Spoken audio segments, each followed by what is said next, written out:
Hello दोस्तों, हिंदी कहानी studio में आपका स्वागत है।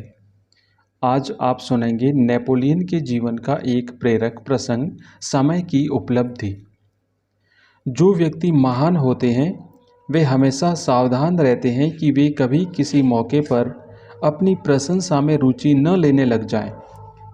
युवावस्था में नेपोलियन साहित्य में अत्यधिक रुचि रखते थे। वे समय समय पर लेख भी लिखा करते थे।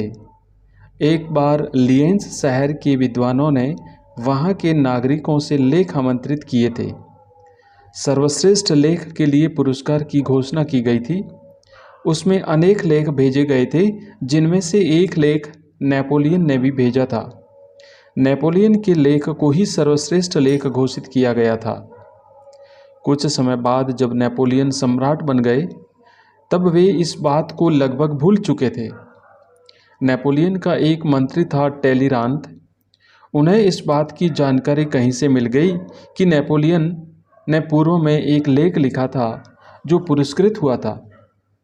तब उसने अपने एक विशेष व्यक्ति को भेजकर उस लेख की मूल प्रति को सम्राट के सामने रखकर हंसते हुए पूछा, सम्राट, इस लेख के लेखक को आप जानते हैं? सम्राट नेपोलियन उस लेख को देखकर कुछ सोचने लगे। उनकी मुद्रा देख टेलीरांत ने सोचा कि सम्राट खुश होंगे और उसे पुरस्कार देंगे। कुछ देर सोचने के उपरांत सम्राट नेपोलियन ने उस प्रति को अपने हाथ में लिया और उस कमरे में जल रही अंगीठी के पास गए।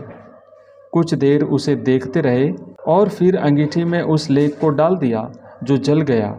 यह सब टेलीरांत की समझ में नहीं आया।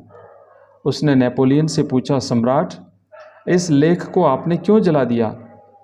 नेपोलियन का जवाब था, यह लेख मेरे एक समय की उपलब्धि थी, लेकिन आज के लिए इसका कोई महत्व नहीं है।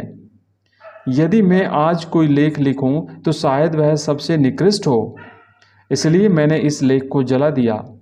देश, काल और परिस्थिति में चिंतन को नया स्वरूप देते रहना चाहिए, न कि पुरानी प्रशंसाओं में डूबना चाहिए।